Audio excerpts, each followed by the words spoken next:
5장 하시기에 예배 시작하도록 합니다. 135장입니다.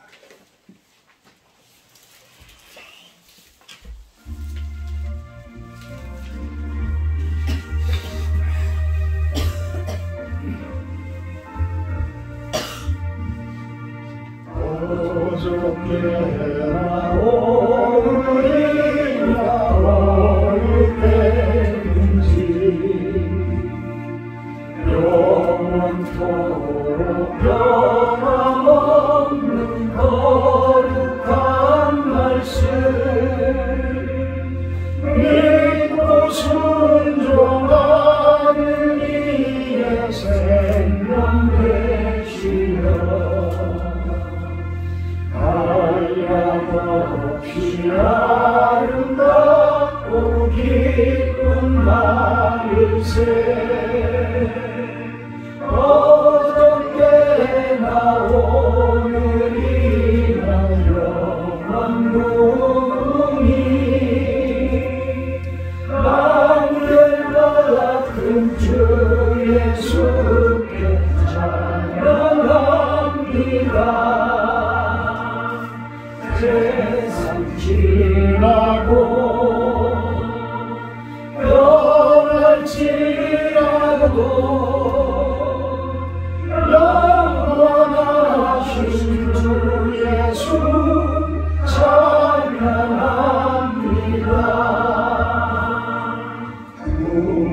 풍랑이는 바다 위로 걸어오시고 갈릴리의 험한 풍파 잠잠케 하고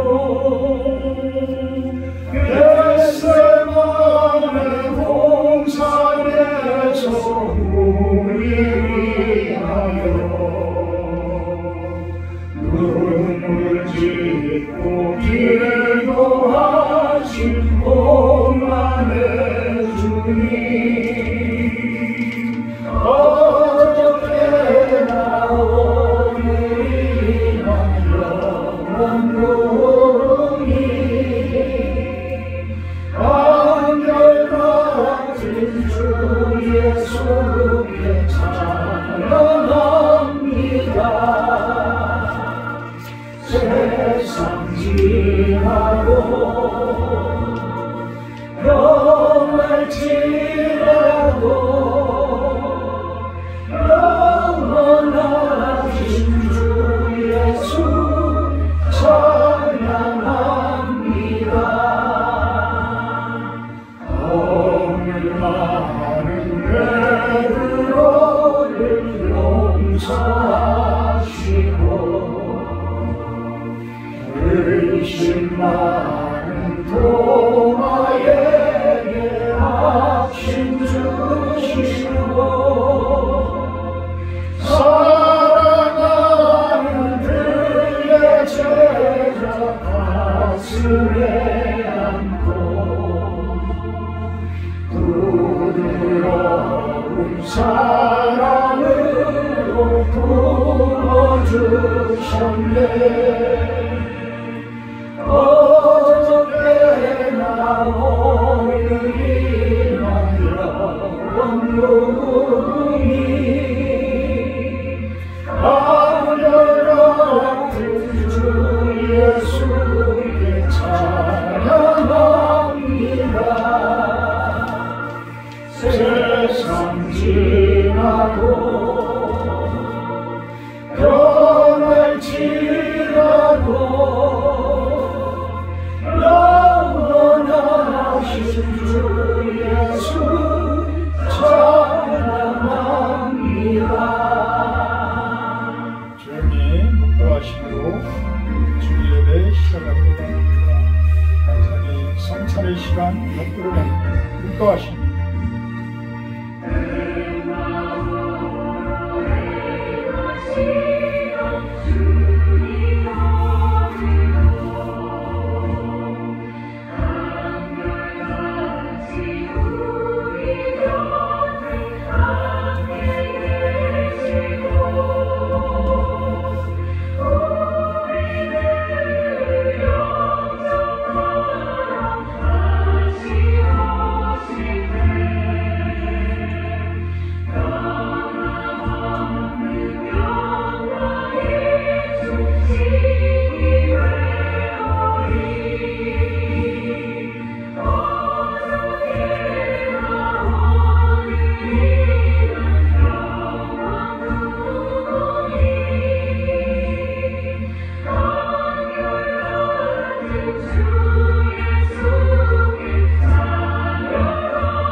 주는 죄악을 기뻐하는 신이 아니시니 악이 주와 함께 머물지 못하며 오만한 자들이 주의 목전에 서지 못하리이다. 주는 모든 행악자를 미워하시며 거짓말하는 자들을 멸망시키시리이다. 여호와께서는 피 흘리시기를 즐기는 자와 속이는 자를 싫어하시나이다. 오직 나는 주의 풍성한 사랑을 힘입어 주의 집에 들어가 주를 경외함으로 성전을 향하여 예배하리이다. 여호와여, 나의 원수들로 말미암아 주의 의로 나를 인도하시고 주의 길을 내 목전에 굳게 하소서. 아멘. 찬송가 5장으로 찬양 올려드립니다.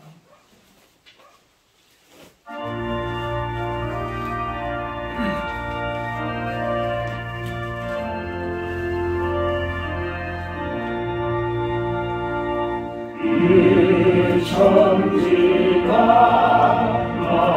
만물들아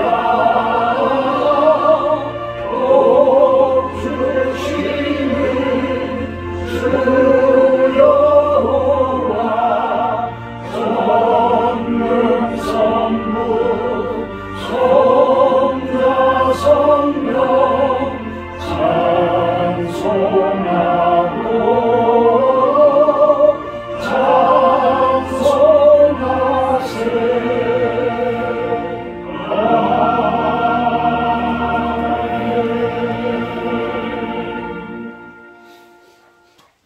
교동문 5번 같이 들어가도록 합니다. 교동문 5번 시편 8편 내용입니다.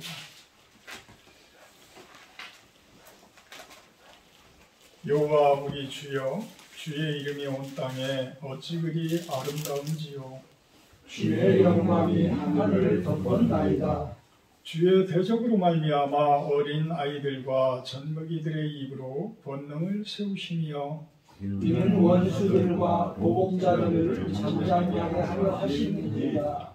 주의 손가락으로 만드신 주의 하늘과 주께서 베풀어 주신 달과 별들을 내가 보니 사람이 무엇이기에 주께서 그를 생각하시며 인자가 무엇이기에 주께서 그를 돌보시나이까. 그를 하나님보다 조금 못하게 하시고 영화와 경기로 하늘 씌우셨나이다. 주의 손으로 만드신 것을 다스리게 하시고 만물을 그의 발 아래 두셨으니 곧 모든 소와 양과 들짐승이며 공중의 새와 바다의 물고기와 바닷길에 다니는 것이니라. 여호와 우리 주여, 주의 이름이 온 땅에 어찌 그리 아름다운지요. 아멘. 같이 사도신경하심으로 신앙고를 하겠습니다. 나는 전능하신 아버지 하나님, 천지의 창조주를 믿습니다. 나는 그의 유일하신 아들 우리 주 예수 그리스도를 믿습니다.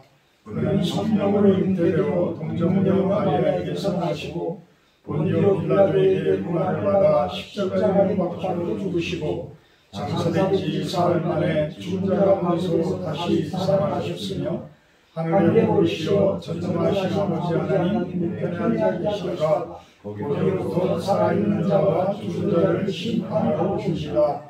나는 성령을 믿으며 거룩한 공교회와 성도의 교제와 죄를 용서받는 것과 몸의 부활과 영생을 믿습니다. 아멘. 아멘. 134장 찬송하신 이에 윤신 목사님 기도해 주십니다. 134장입니다.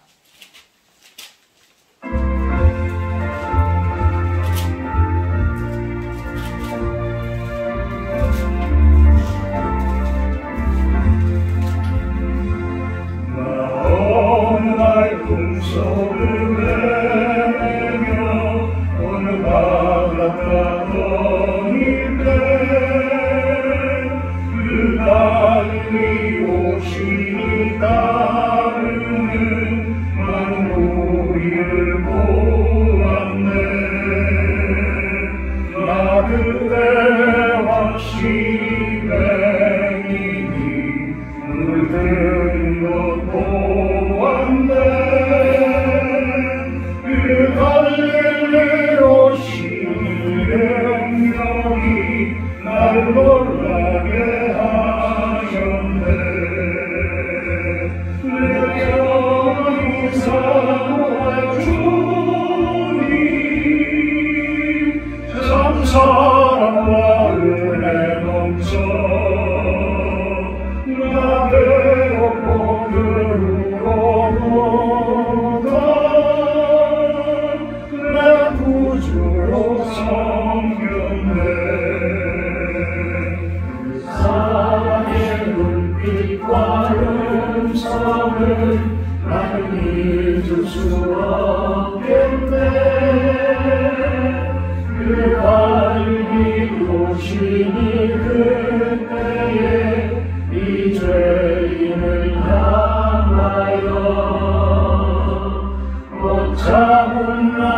그 손과 옆구리 보이시면서 하신 말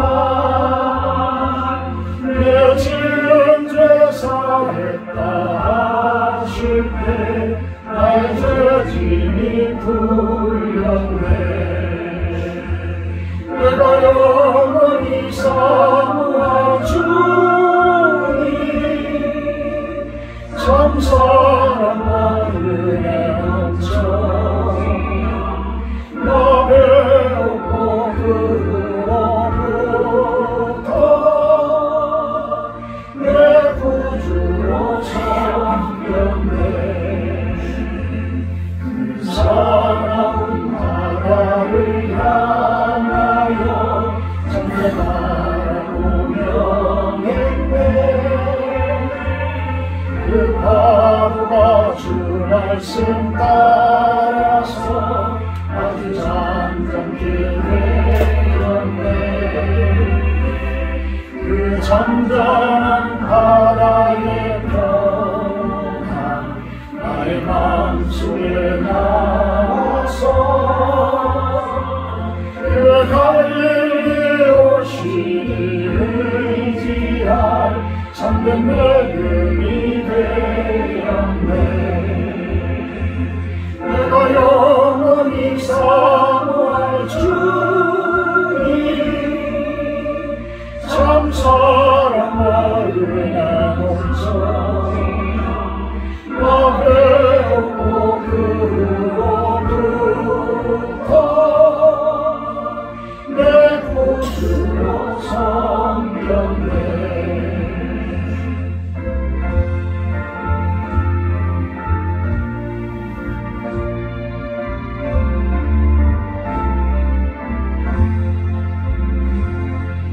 세상의 무거운 짐진자 모두 주 앞에 나오라. 그 놀라운 은혜를 받아서 남의 평안을 얻으라. 나 주께서 명하신 복음을 힘써 전하며 살 동안 그 갈릴리 오시니 내 맘에 항상 계시기 원하네. 내가 영원히 사모할 주님 참 사랑과 은혜 넘쳐 나 배웠고 그로부터 내 구주로 섬겼네.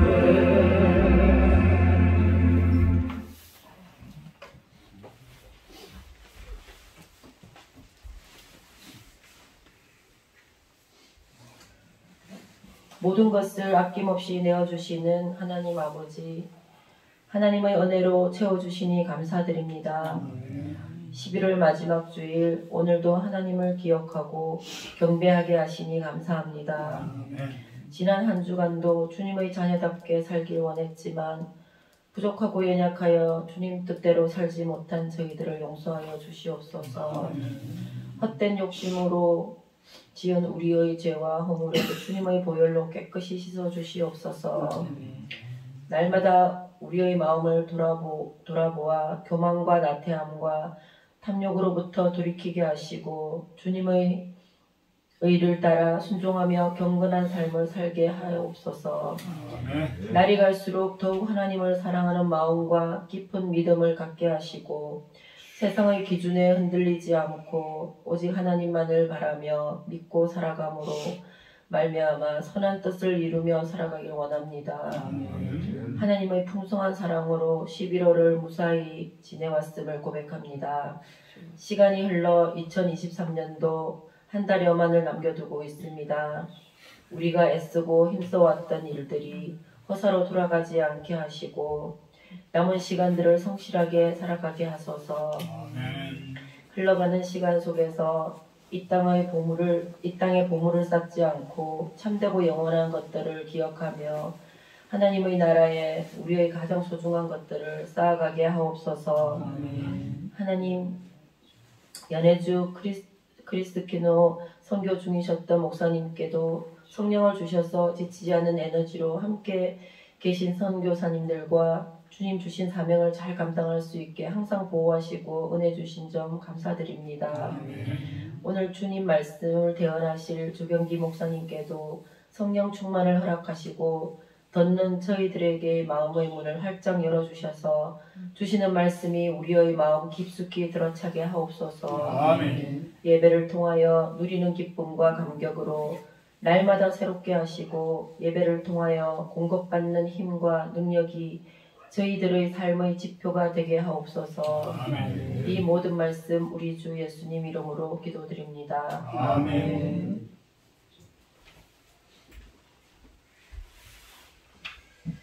감사합니다. 성경 말씀 봅니다. 빌립보서 4장 10절에서 13절 말씀입니다. 빌립보서 4장 10절에서 13절 말씀입니다. 마지막 13절은 우리 같이 공부하도록 합니다. 내가 주 안에서 크게 기뻐함은 너희가 나를 생각하던 것이 이제 다시 싹이 나미니 너희가 또한 이를 위하여 생각은 하였으나 기회가 없었느니라. 내가 궁핍함으로 말하는 것이 아니니라. 어떠한 형편에든지 나는 자족하기를 배웠느니 나는 비천에 처할 줄도 알고 풍부에 처할 줄도 알아. 모든 일 곧 배부름과 배고픔과 풍부와 궁핍에도 처할 줄 아는 일체의 비결을 배웠노라. 내게 능력 주시는 자 안에서 내가 모든 것을 할 수 있느니라. 아멘. 자족이 능력입니다. 라는 제목으로 우리 조경기 목사님 소개해 주십니다.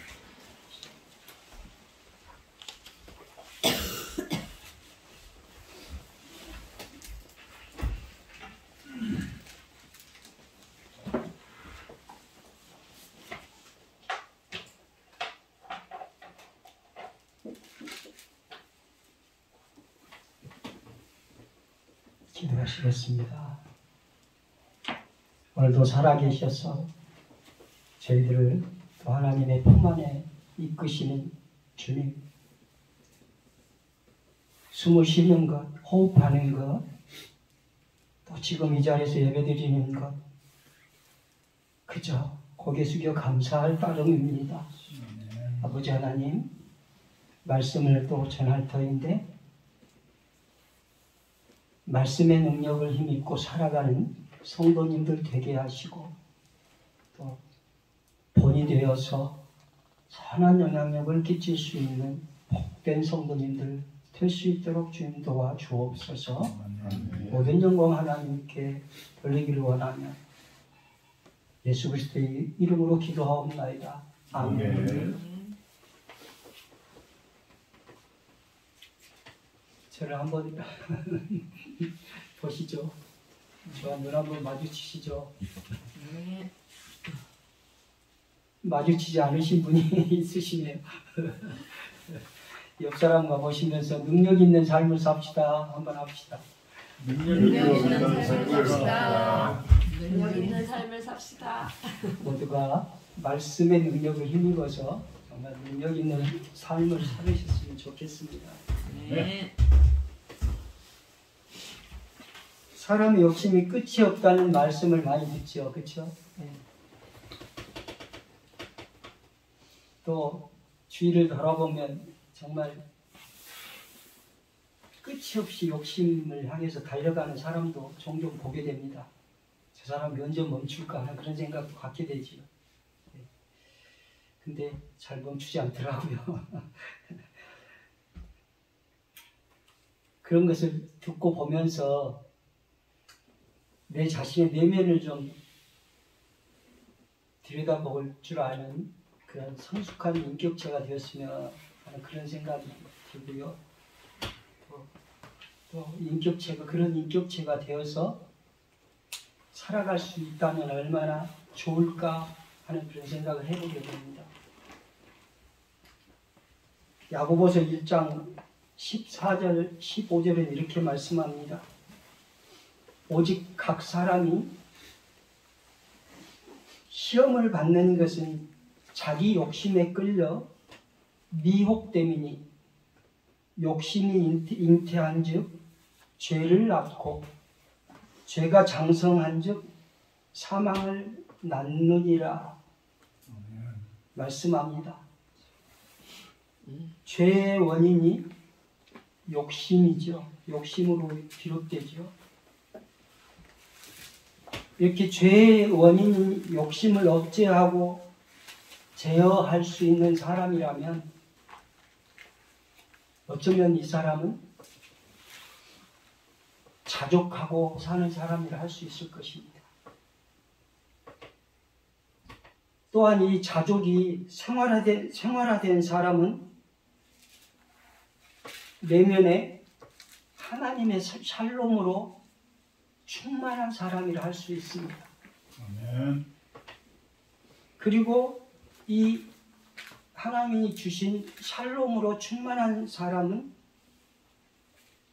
능력 주시는 자 안에서 모든 일을 할 수 있다라고 오늘 본문은 말씀하고 있습니다.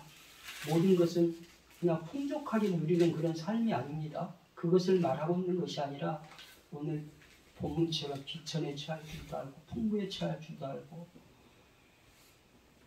내가 어떤 환경 속에서도 하나님 의지하고 믿음으로 사는 것을 말씀하는 것입니다.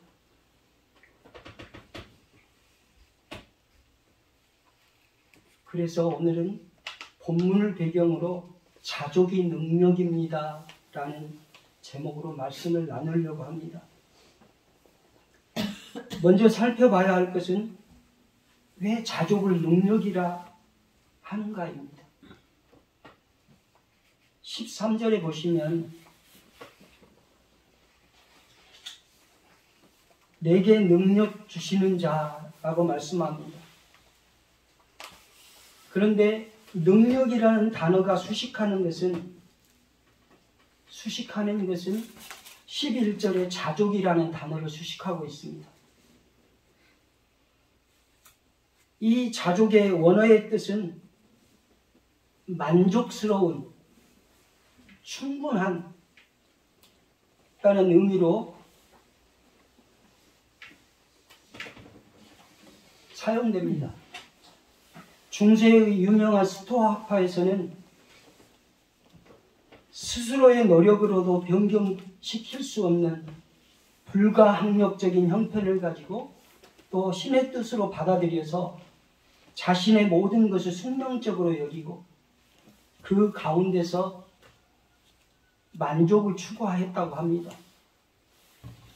이 스토아파는 기계적인 자기훈련, 확고한 자기의지에 의해서 만족한 삶을 누리려고 했습니다. 단순하게 말씀드리면 인간의 이기적인 욕망과 자유로운 삶을 위한 기본적인 덕목으로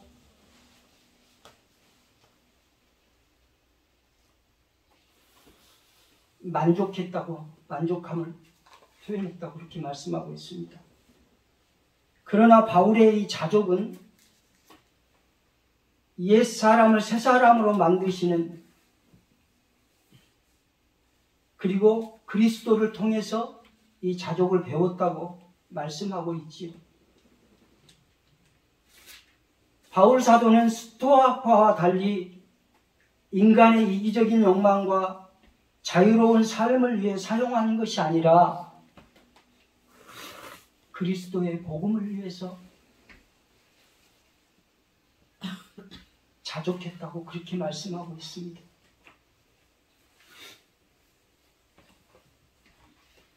바울 사도는 모든 환경을 극복할 수 있는 능력은 오직 예수 그리스도 그분이라고 밝히고 있습니다. 디모데전서 1장 12절은 말씀합니다. 나를 능하게 하신 그리스도 예수 우리 주께 감사함은 나를 충성되이 여겨 내게 직분을 맡기심이니 나를 능하게 하신 그리스도. 또한 디모데후서 4장 17절은 말씀합니다. 주께서 내 곁에 서서 나에게 힘을 주시는 나로 말미암아 선포된 말씀이 온전히 전파되어 모든 이방인이 듣게 하려 하심이니 내가 사자의 입에서 건짐을 받았느니라. 주께서 내 곁에 서서 힘을 주신 분이라고 그렇게 표현을 합니다. 내 곁에 서서 힘을 주신 분. 또한 에베소서 6장 10절에서도 말씀하고 있습니다. 끝으로 너희가 주 안에서와 그 힘의 능력으로 강건하여지고 바울 사도로 하여금 힘의 능력으로 강건해지도록 하시는 분 예수 그리스도라고 그렇게 말씀하고 있습니다. 바울 사도는 그리스도께서 어떤 환경 속에서도 승리할 수 있는 능력을 주시는 분임을 철저하게 믿고 고백하고 있었음을 알 수 있습니다. 이것이 바울 사도의 신앙 고백이고 강한 확신이었습니다. 여러분, 그러면 이 자족의 능력이 바울 사도에게만 주어집니까? 그렇지 않죠. 자신을 그리스도에게 양도하고 그분을 섬기는데 헌신하고 하나님께 온전히 순종하는 모든 그리스도인에게 주어진다고 말씀하고 있죠.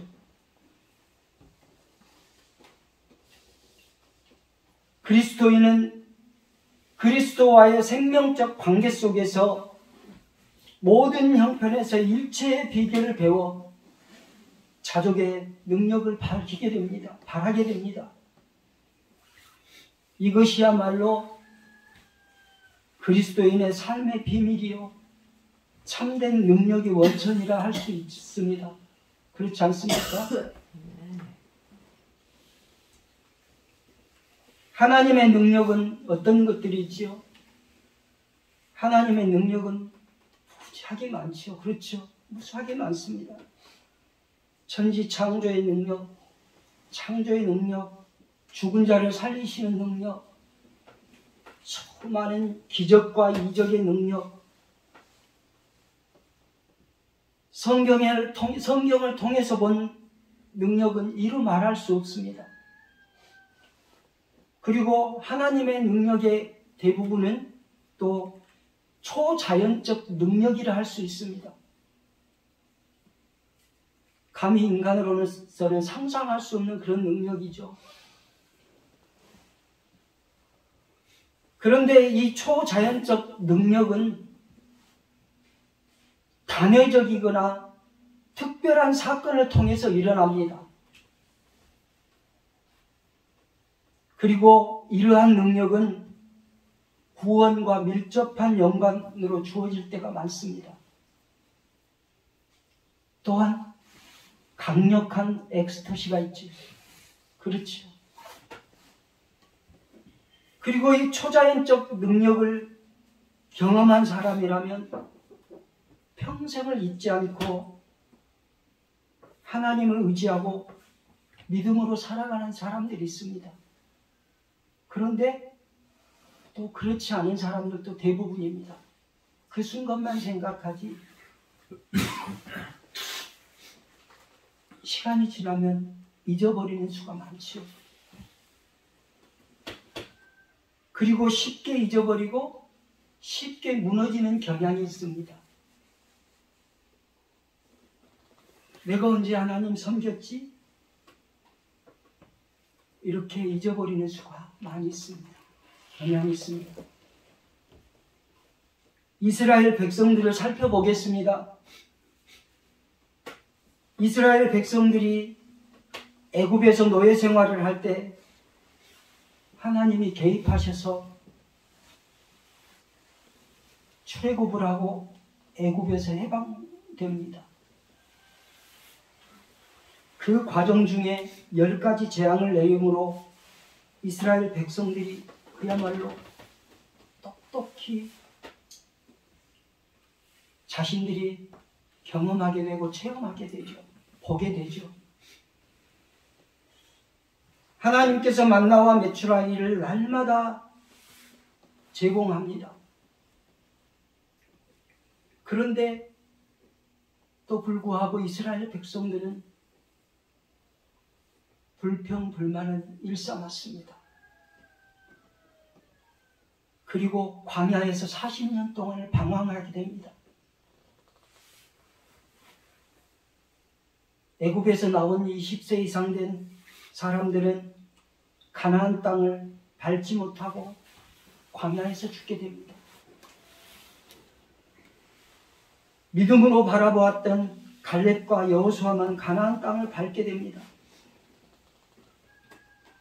이스라엘 백성들이 믿음으로 바라보지 못했던 것을 하나님께서는 민수기에서 이렇게 표현합니다. 여호와의 목전에 악을 행했다.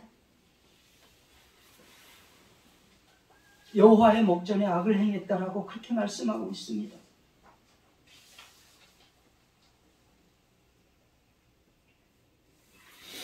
이스라엘 백성들의 이러한 배경은 하나님께 대한 믿음도 믿음이지만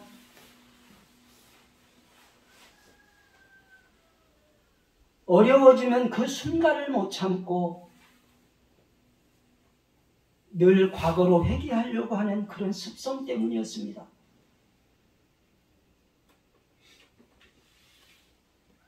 그들은 하나님께서 인도하심에도 불구하고 배고픔과 굶주림이 있을 때마다 하나님께 인도하심을 잊어버리고 노예 생활을 했음에도 불구하고 애국에서의 생활을 그리워했습니다. 이스라엘 백성들은 과거의 환경과 지금 현재의 환경을 비교하면서 그리워했습니다. 그리고 그것이 불평으로 이어졌습니다.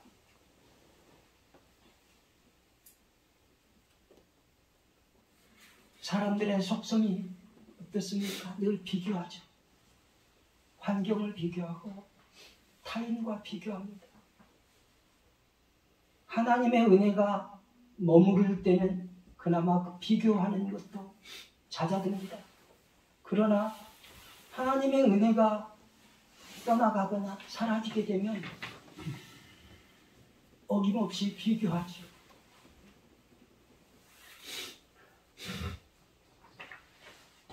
과거를 떠올리면서 저도 그렇습니다. 저도 은혜가 머무르지 않으면 과거로 회귀해서 과거의 모습을 그려보거나 남들에게 또 과거의 내 모습을 얘기를 하고 그럴 때가 있습니다. 물론 그런 얘기를 할 때 그런 생각을 안 하고 할 때도 있습니다. 사람들은 늘 다른 사람을 비교하고 끝없는 경쟁 관계를 만듭니다. 이것이 열등감과 우월감으로 표출되게 되죠. 그리고 저 사람 의리의리한 집 가졌네. 저 사람 멋진 차 끌고 다니네. 저 사람 명품 옷과 백 부럽네.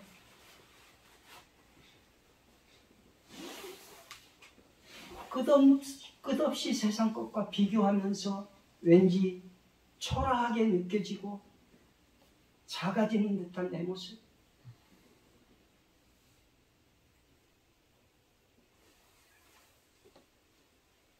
여러분의 모습이기도 하지만 제 모습이기도 합니다. 비교할 수 없는 것이 여러분과 제 안에 있는데도 불구하고 말입니다. 환경을 탓하게 되고 남과 비교하게 되므로 끝없는 경쟁 관계 속에서 자족할 수 있는 마음을 가진다는 것이 쉽지 않습니다.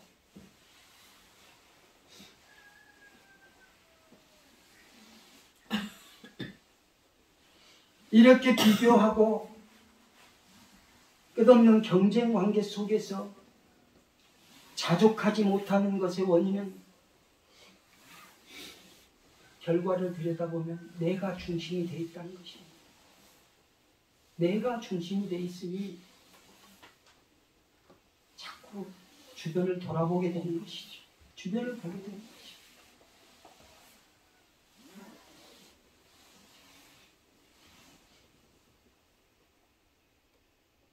신앙 안에 들어왔다는 것은 내가 중심이 아니라 그리스도가 중심이 되어야 합니다. 이스라엘 백성들은 광야에서 40년 동안 하나님의 훈련을 받았지만 훈련을 통과하지 못하고 그들은 결국 광야에서 심판을 받았습니다. 자족하지 못하니까 하나님의 뜻에 반하는 행동을 하게 되고 결국에는 심판으로 이어지게 됩니다. 훈련만 받다 마는 그런 인생이 되고 말지.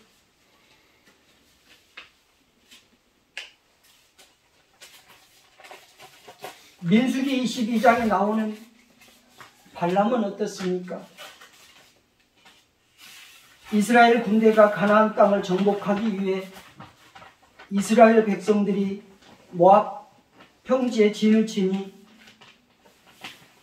모압 왕이 심히 두려워서 이스라엘 대적하기 위해 물질과 권력을 사용합니다. 그리고 이방 선지자이자 점쟁이인 발람을 초청해서 이스라엘을 저주하라고 합니다. 이제 모압 귀족들이 복채를 가지고 발람에게로 향합니다. 그런데 발람이 첫 번째는 거절합니다. 이 복채가 양에 차지 않았던 것이죠.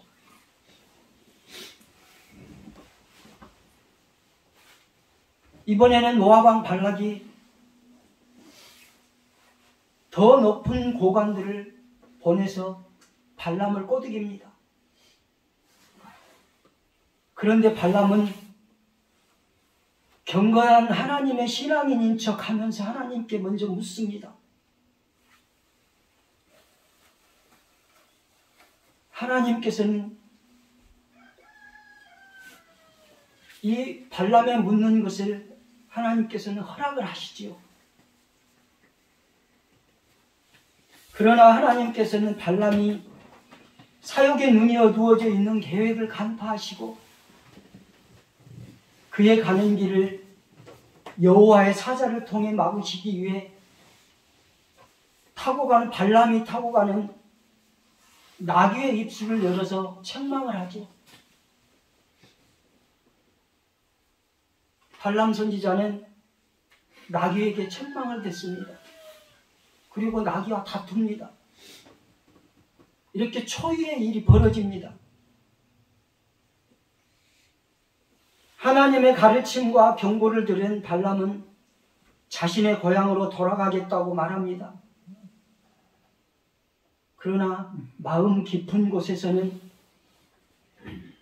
하나님의 말씀에 복종하려는 의도가 전혀 없습니다. 이렇게 발람은 탐욕의 눈이 어두워져서 뇌물을 받고 이스라엘 백성들을 저주하기 위해 발락에게로 갑니다. 그러나 하나님의 적극적인 개입으로 실패하게 됩니다.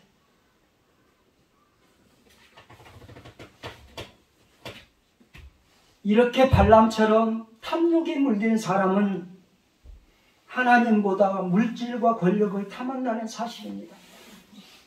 특히 하나님의 이름을 부르며 하나님을 믿는 채 하면서도 사실은 하나님을 이용하여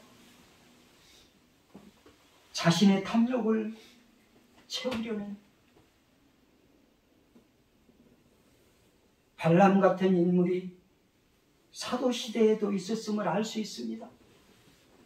그러면 사도시대뿐이겠습니까? 이 시대에도 하나님을 이용해서 발람 선지자처럼 권력을 잡고 재물을 얻기 위해서 이렇게 쓰고 있는 사람들이 있다는 사실입니다.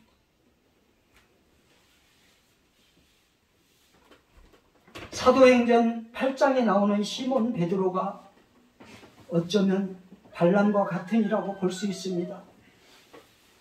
마술사 시몬은 하나님의 선물을 돈을 주고 살려고 했다가 베드로에게 저주를 받습니다.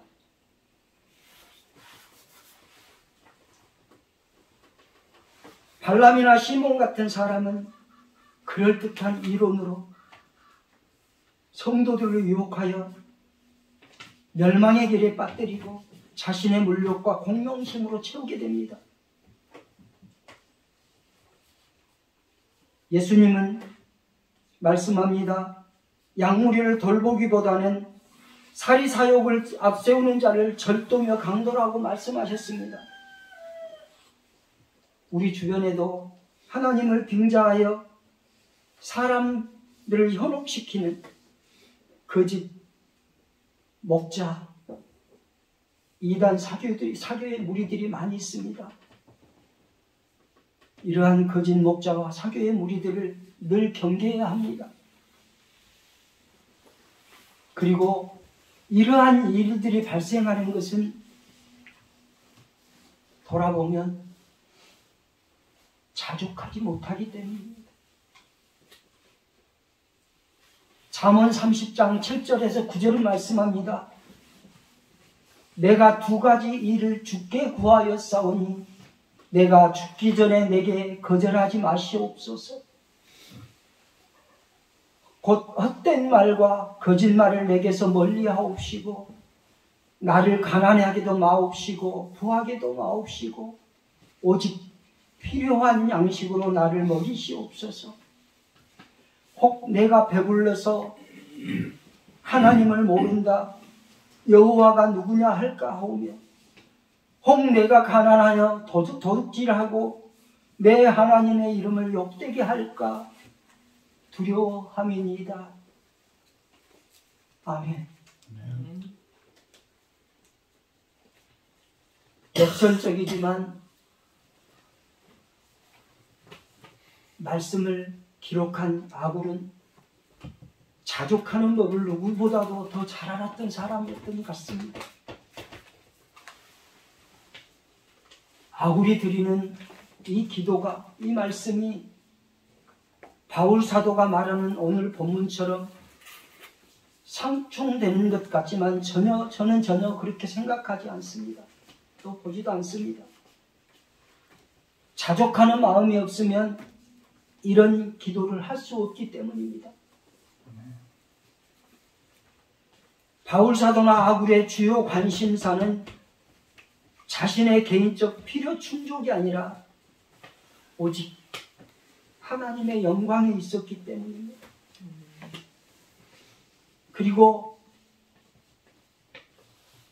바울 사도나 아굴은 자족에 체화된 사람들이었다고 저는 생각이 들기 때문입니다.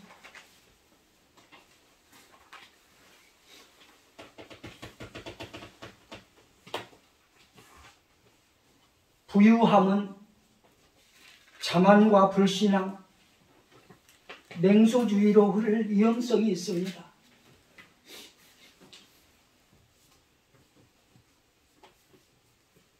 극심한 가난은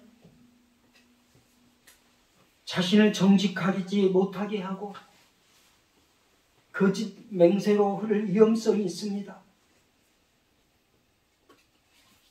그리스도인이 두 가지 중 한 가지로 치우치게 될 때 하나님의 영광은 가리워지게 되죠.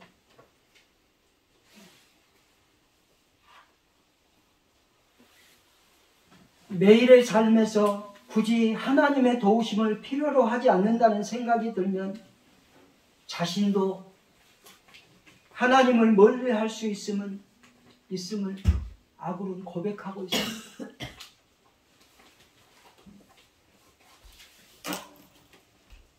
자족의 능력은 그리스도에게서 옵니다. 그리고 배움으로 얻어지게 됩니다.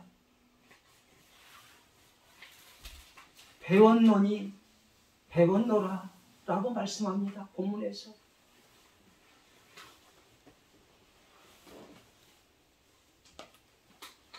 이 배움의 능력은, 자족의 능력은 당연히 예수 그리스도에게서 배워야 하겠죠.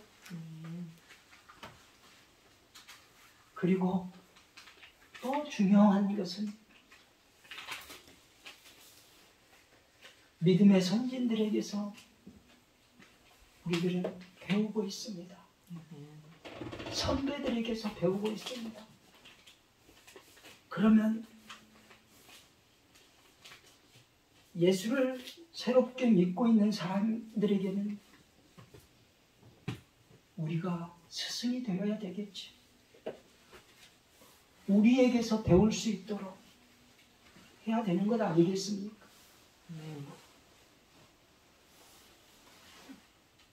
예수님께서는 광야에서 40일 금식하시고 마귀의 시험을 받습니다.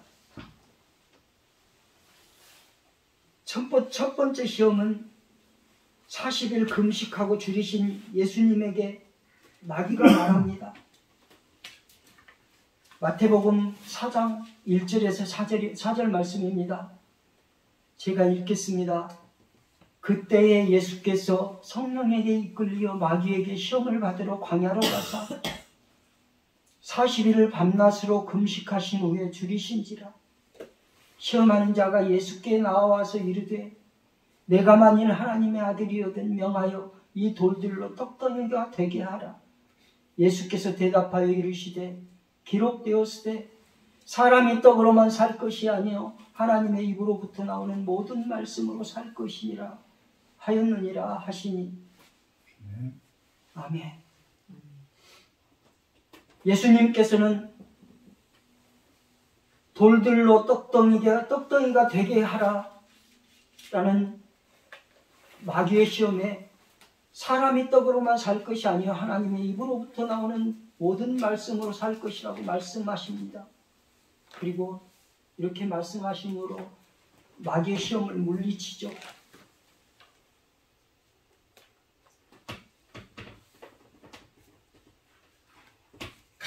가장 근본적인 것을 가지고 본성적인 것을 가지고 마귀는 사람을 유혹하고 시험에 빠뜨리게 되죠. 먹는 거, 입는 거, 그것을 가지고 마귀는 사람을 건드립니다. 시험을 하게 합니다. 가장 넘어가기 쉽죠. 생각해 보십시오. 40일 금식하셨는데 얼마나 줄이셨겠습니까? 이걸 가지고 마귀는 시험을 합니다.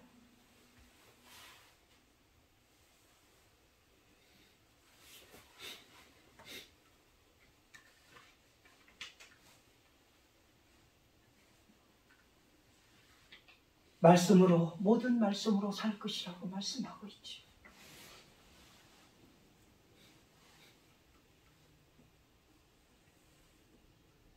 이렇게 예수님께 우리는 배워야만 합니다. 사도 바울은 어떤 형편에도 처할 줄 아는 일체의 비결을 예수 그리스도를 통해서 배웠음을 자신 있게 말하고 있습니다. 그리고 바울 사도는 배움의 능력을 통해서 어떤 시험도 감당했습니다.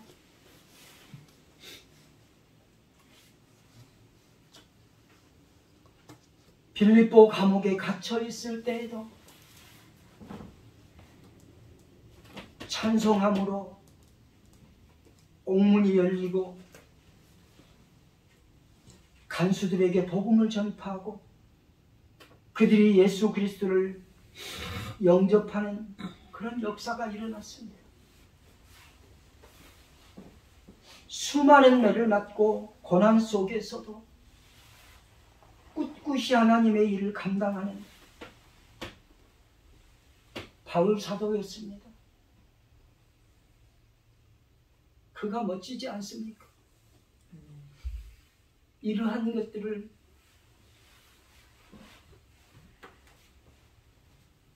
배워야 하지 않겠습니까? 물론 이렇게 고난에 처한 그런 일들이 요즘에는 별로 없지요. 거의 없지요.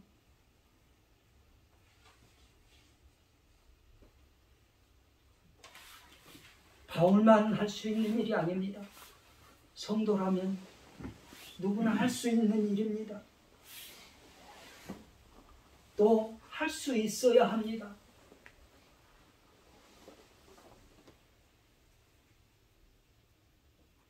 자족의 능력이 체화될 때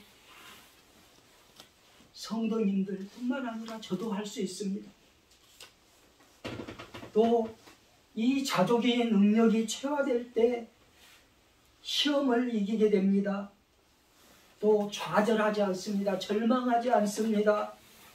마귀의 괴계에도 끄떡 없습니다. 타인과 비교하지도 않습니다. 주님의 십자가 기꺼이 질 수 있습니다. 아멘. 하나님의 일을 기쁨으로 감당할 수 있습니다. 이것이 하나님께 영광을 돌리는 일이지요. 자족의 능력의 원천이 하나님이라는 예수 그리스도라는 사실을 잊지 않고 하나님께 영광을 돌려드리는 삶이 되시기를 주님의 이름으로 축복합니다. 아멘. 기도합니다. 하나님,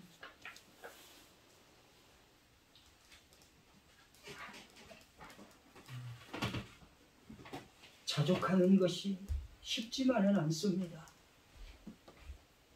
그러나 예수님이 함께 하시면 쉬운 길 아니겠습니까? 주님의 제자들로 살아가는 것이 주님을 따르는 길입니다.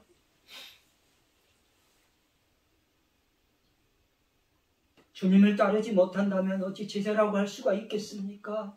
주님, 저희들 긍휼히 여기시고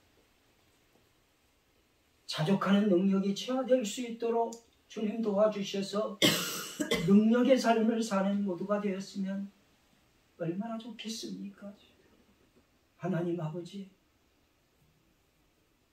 주님께서 택하여 주셨으니 주님의 그 도를 따라서 행하는 능력의 성도들 될 수 있도록 주님 도와 주옵소서. 아멘. 성령님께서 함께하여 주심으로 충만한 능력으로 살아갈 수 있도록 주님 도와 주옵소서. 아멘. 존귀하신 예수 그리스도의 이름으로 기도하옵나이다. 아멘. 아멘.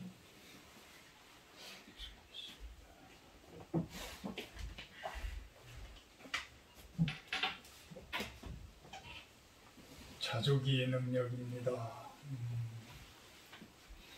자족한다는 것이 참 어려운 과정인 것 같아요. 특히 세상에 열정을 가지고 움직이시는 분들은 자족하기가 참 어려워요.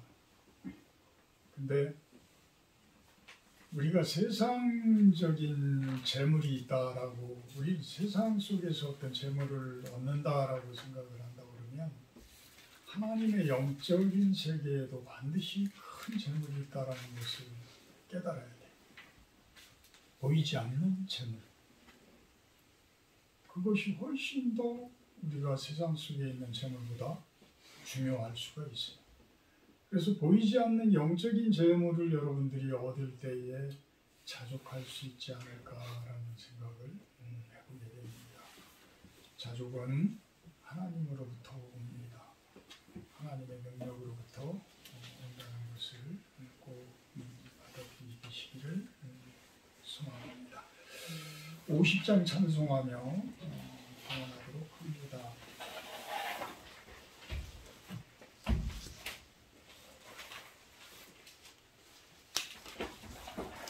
50장 1절 하며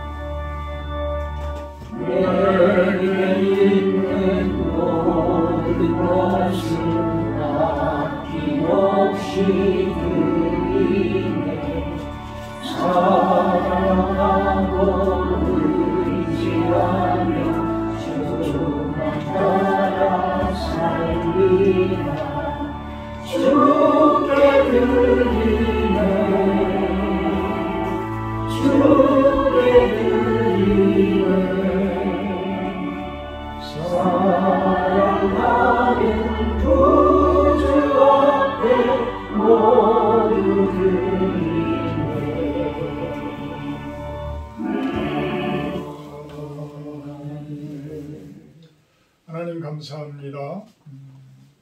귀한 손길들 통해서 귀한 물질 올려드립니다.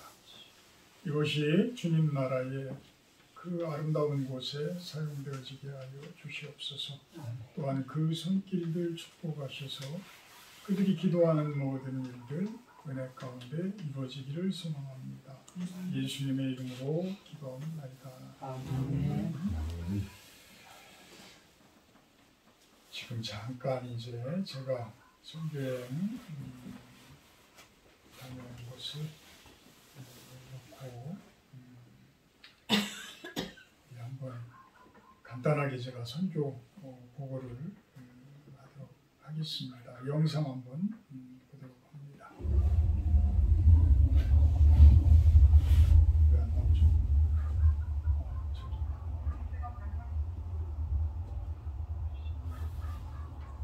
고석구 선교사님 지금 74 되셨고요.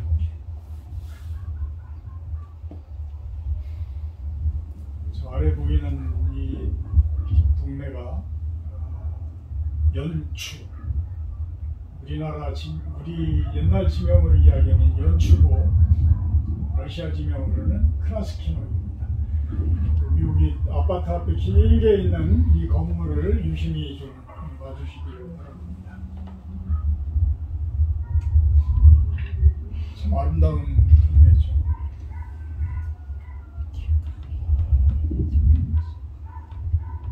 이 동네는 발해 때부터 저 앞에 보이는 공터, 저 앞쪽에 발해 성터가 있었습니다. 우리 민족들이 옛날부터 저곳을 가서 핫산의 영웅들 지금 크라스키노의 산주의 크라스키노입니다. 크라스키노의 저 파란색 지붕은 세관이었고 그 옆에는 세관아파트 뒤에 있는 길에 이어진 그 건물을 놓고 기도 중에 있습니다. 주님이 필요하시다면 아마도 저 건물을 우리에게 허락하시지 않을까 생각합니다.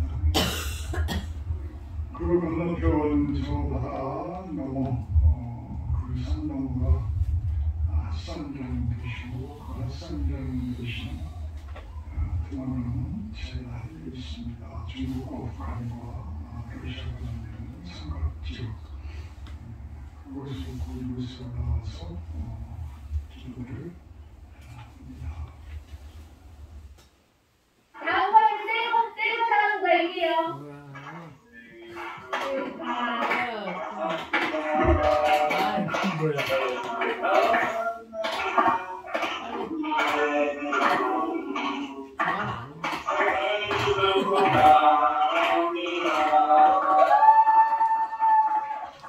이거는 뭘로 꺼내야 되는 거야? 아 빨리 뒤로 돌려요. 뒤로 돌려. 뭘로 끄세요?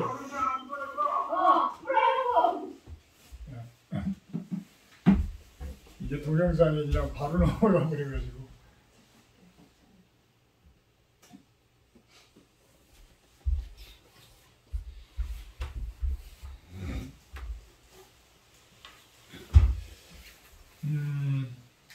제가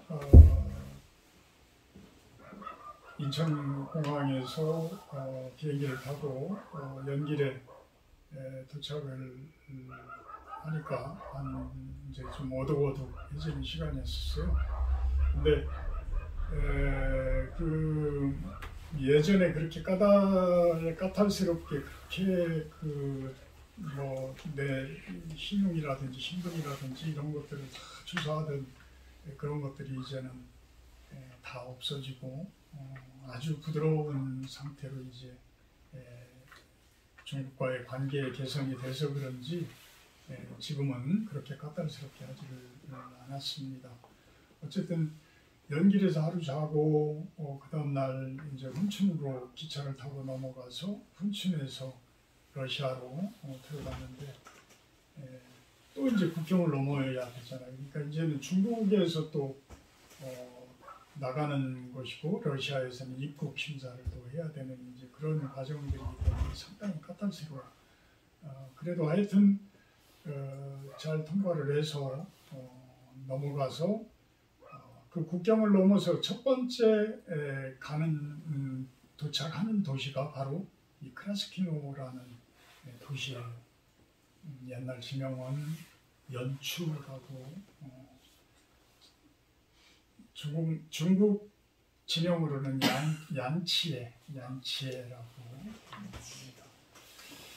근데 선교사님들이 만들어 놓으신 그 선교센터라고 표현을 할게요. 그 선교센터가 봄에 갔을 때보다는 훨씬 이제 잘 꾸며져서 적어도 좀 잠자리만큼은 좀 편하겠다 생각을 하고 들어갔는데 전혀 변한 게 없어요. 외부만 조금 판넬 몇 장 안 붙여줬던 것만 이제 그것만 마무리를 이제 하고 계신 상태라서 제가 수염도 못 깎고 참 제대로 샤워도 못 하고 옷도 제대로 못 갈아입고 같은 그 방에서 밥이니 뭐니 다 해먹어야 되는데 그곳 화장실이 욕실이고 그런데 그 문짝도 안 달리고 그냥 커튼 하나 이렇게 쳐놓고 이런 상황이에요. 그러니까 그게 다 몇 년째인지 몰라요. 몇 년째인데 그런데 어쨌든 제가 막 입술이 터지고 나중에는 막 그냥 아주 그냥 수염은 덥석하고 이러면서 다시 이제 중국으로 넘어온 상태로 그렇게 힘들었었지만 그래도 여기 있을 때부터 카톡으로 선교사님이 토마스 선교사님이 이곳에 오시면 좀 있는 동안에 부흥회를 좀 이끌어 주셔서 우리가 좀 영성으로 좀 무장될 수 있도록 좀 해주십시오 하는데 저는 생각에 그 아침 저녁으로 부흥회를 하더라도 적어도 선교사님들이 다 목사님들인데 셋이서 번갈아 가면서 하지 않을까 했는데 아니라는 거죠. 제가 처음부터 끝까지 아침 저녁으로 다 인도를 해주셔야 된다고 이야기를 하는 거예요. 근데 그분들이 계신 예배드리는 곳이 우리나라로 이야기하면 초가집 집이에요. 옛날 우리 초가지동의 집, 러시아 초가집인 상태야. 그 바닥이 한쪽으로는 다 이제 막 이렇게 기초가 무너나서 벽도 막 다 갈라지고 막 이렇게 한쪽으로 처지고 그러는 거야. 그래도 좋은 게 그 방은 그래도 우리 고속 선교사님 연세 드신 분이 그곳에 계신다고 그래도 바닥에 그 온돌 필름을 깔았어. 그래서 장판 밑으로 따끈따끈해. 그 위에는 막 우풍이 막 새도.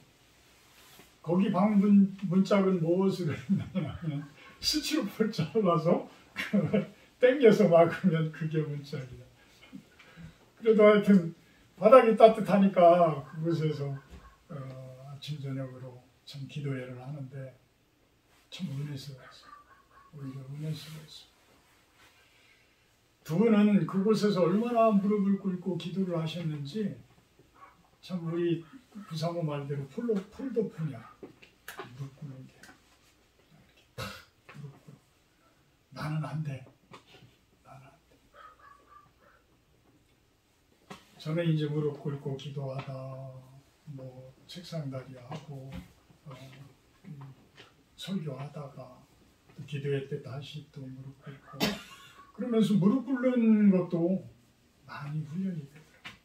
그리고 그 기도회를 통해서 아침 저녁으로 하는 기도회를 통해서 그분들의 하나님을 향한 그 사랑, 그 선교적인 사랑이 나한테 깊숙이 와닿는 거예요.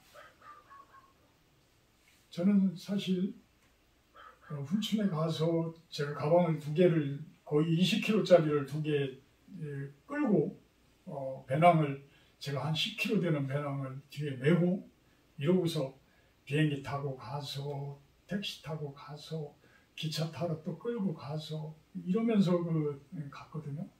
쉽지 않은 거예요. 엄청 그 짐을 계속 들고 다녀야 되니까.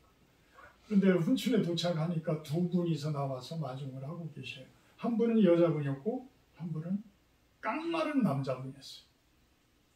여자분은 멋지게 선글라스를 끼고 그 중국에서 멋있는 털옷 딱 입고 그러고서 서 계시더라고요. 근데 한국말을 잘 못해. 한국말을 잘 못해. 나중에 알고 보니까 중국 한족 분이셔. 그분이 내 가방을 하나 받고 끌고 가시고 그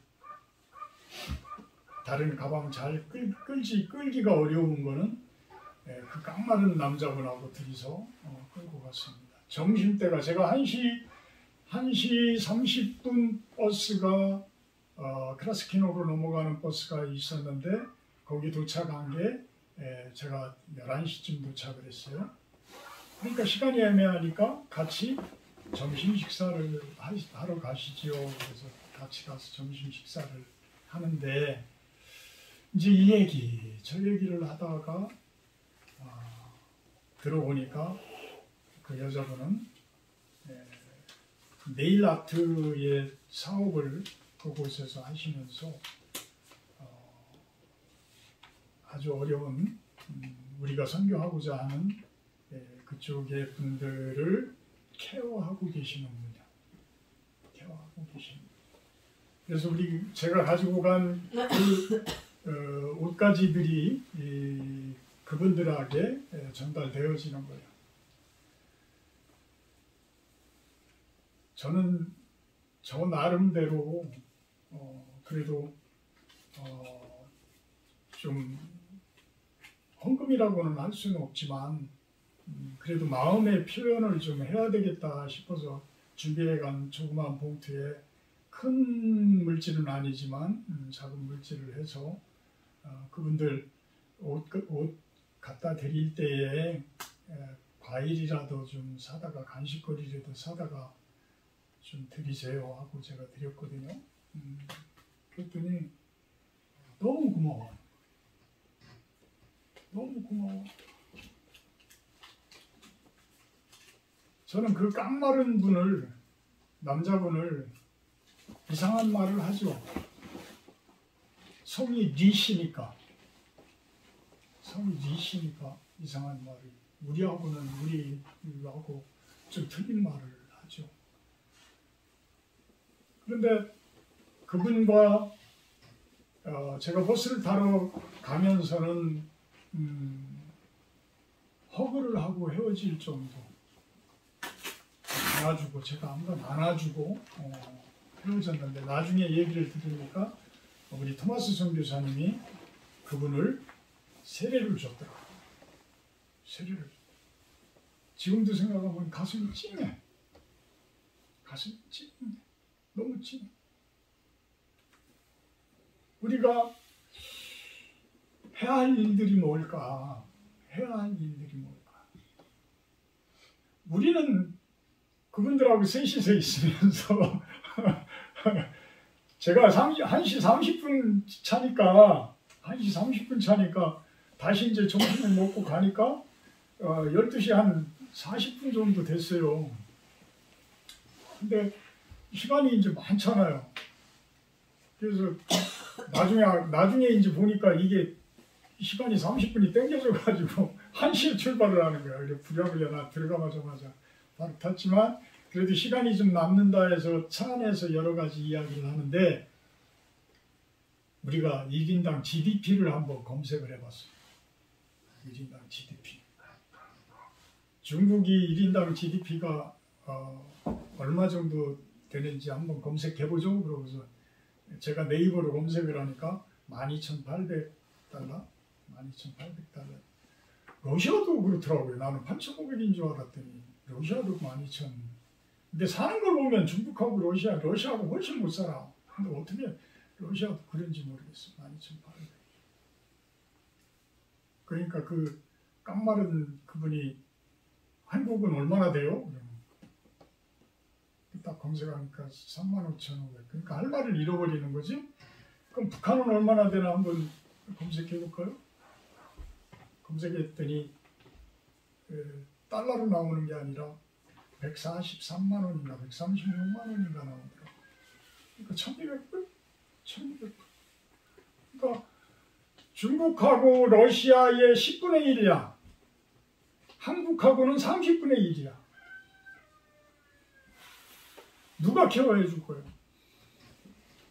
우리 조선족들도요. 그 중국에서 연길 여기 훈춘 여기가 조선족 자치주인데 이미 러시아 사람들이 아니 한족들이 다 접수해버렸어요. 그분들이 발 디딜 틈이 없는 것 같아. 내 느낌에. 예전에는 18년 전에 갔을 때는 말이 통하던 동네인데 말이 안 통해. 말이 안 통해. 오히려 한족이라고 하는 사람들이 식당 가서 밥 먹다 보면은 한족이라고 하는 식당 주인이 한두 마디 한국말을 해요. 그럼 어떻게 한국말을 해요? 한국에 갔었어요. 그러니까 한족들이 한국에 와서 돈 벌어서 거기 가서 식당 열어서 그렇게 하는 거야. 누가 품어줄 거야? 잘 사는 사람들이 품어주는 것밖에 없어요.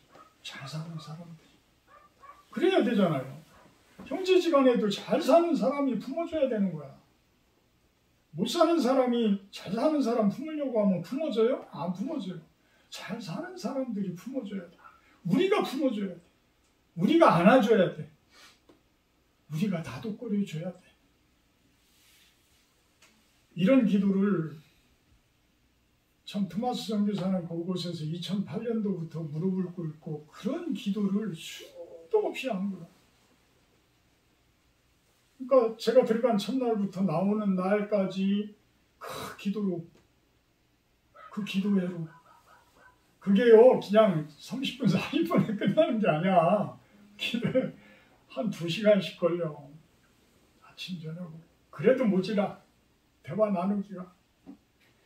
그냥 생활하는 거는 그렇게 힘들고 했어도 나누는 것에 대해서는 이게 바로 진짜 선교구나. 그러면서 아까 잠깐 보았지만 그 아리랑 국수라고 하는 것, 아리랑 국수 우리 교회 소식 한번 볼까요?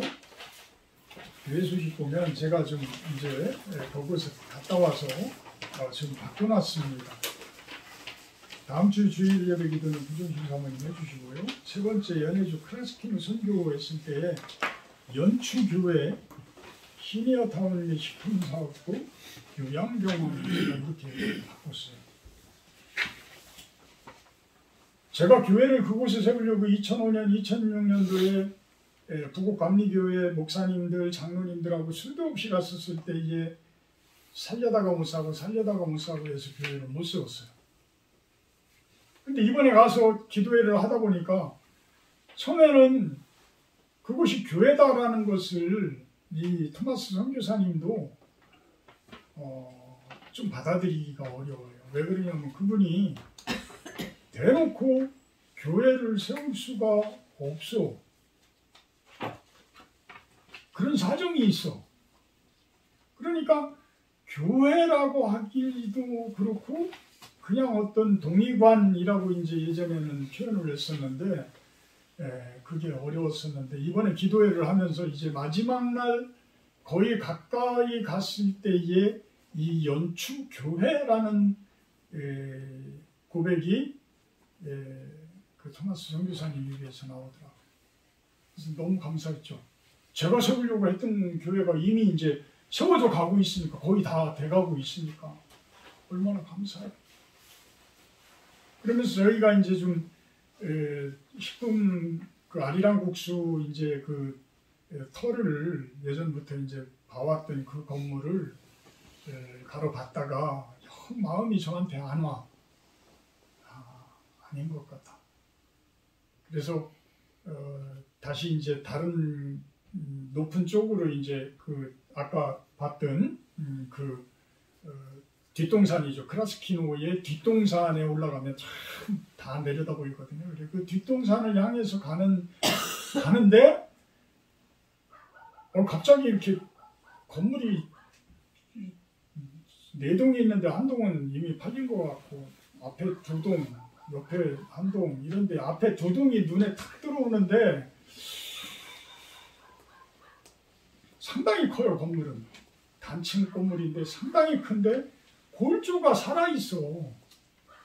골조가 살아있어. 그래서 우리가 한 층을 더 높인다고 그러면 그냥 그 골조를 살려서 위에다 덮으면 되고 그걸로 마무리한다고 그러면 지붕만 하면 그냥 되고 칸막이만 하면 될 정도고 그런 거예요. 그래서 그게 딱 들어오길래 일반 사유지 같으면 이제 천망을 쳐요.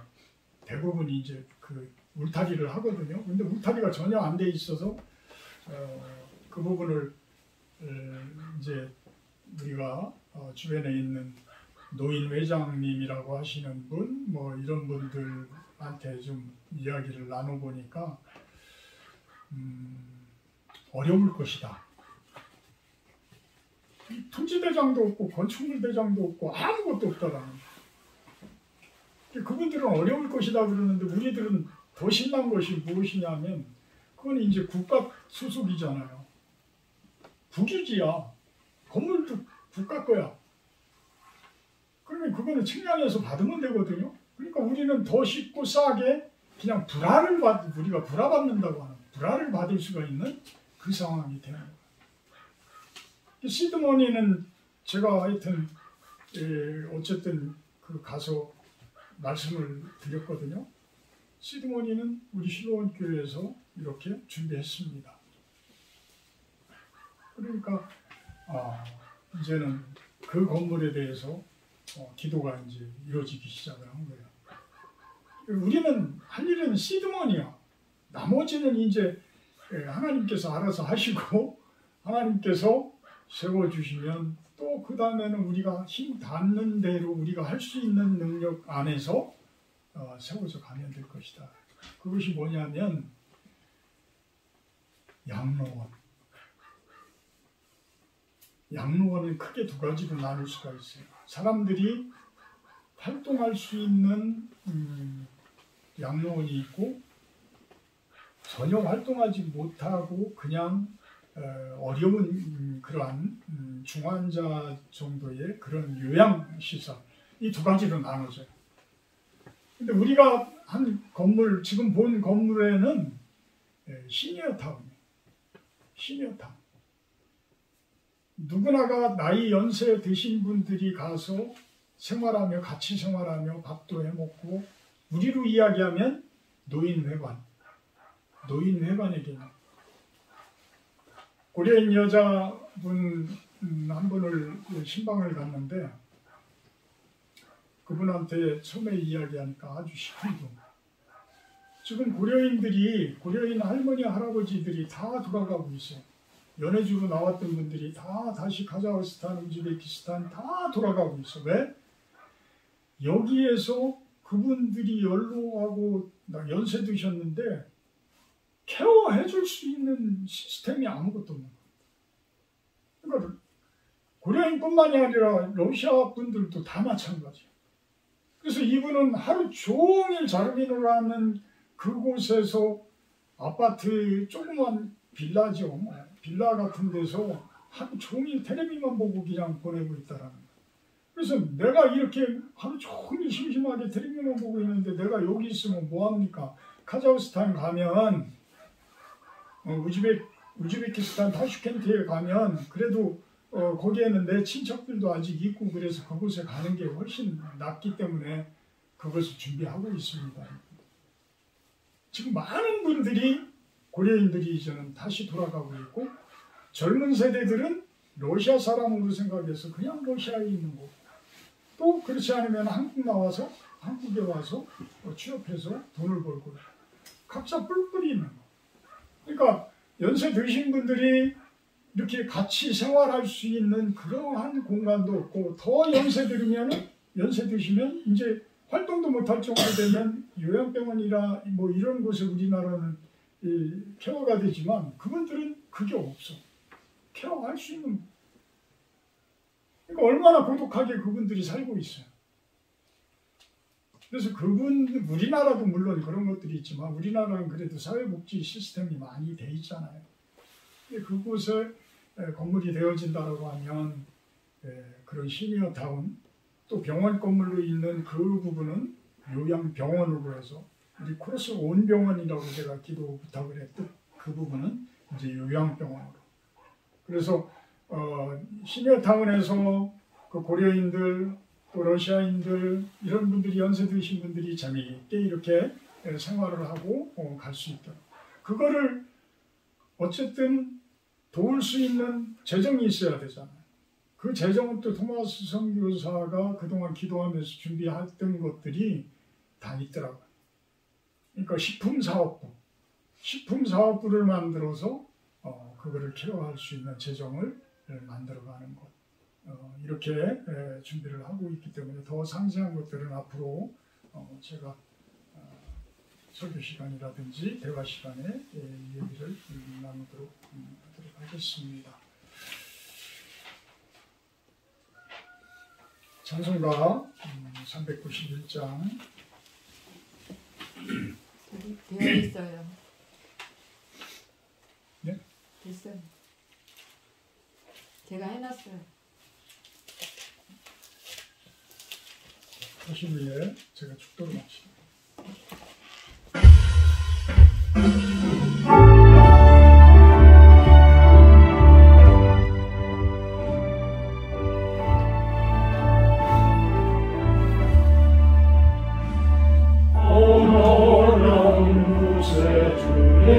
예수의 주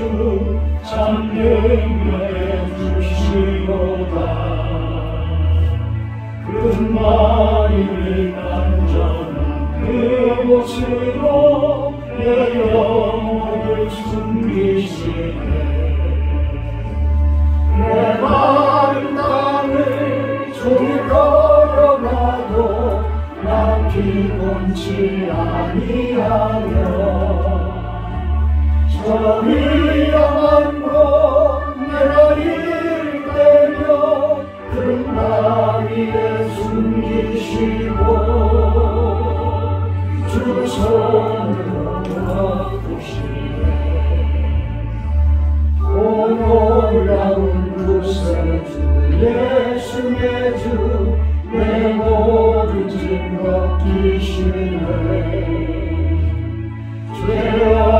손을 끌어올리시며 또 나에게 힘주시네. 내 마른 땅을 종일 걸어가도 나 피곤치 아니하며 저 위험한 곳 내가 이를 때며 금방위에 숨기시고 주 손으로 덮으시네. 증량으로 나를 내로 채우시며 늘 성령에 감아주사 큰 기쁨 준 주님을 찬양토록 내 믿음을 도우시네. 내 마른 땅을 종일 걸어가도 나 피곤치 아니하며 저 위험한 곳 내가 이를 때며 큰 바위에 숨기시고 주 손으로 덮으시네. 주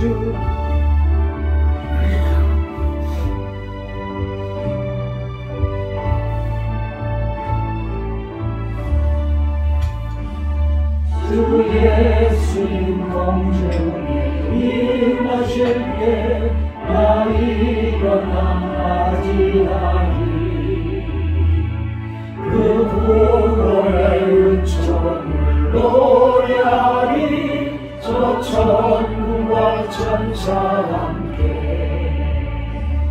내 마른 땅을 종일 걸어가도 나 피곤치 아니하며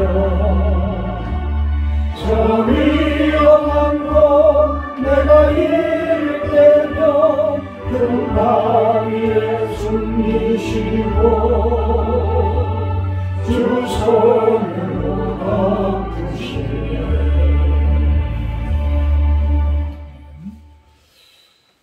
예배 후에 식당에서 잠깐 교제 시간 갖도록 합니다.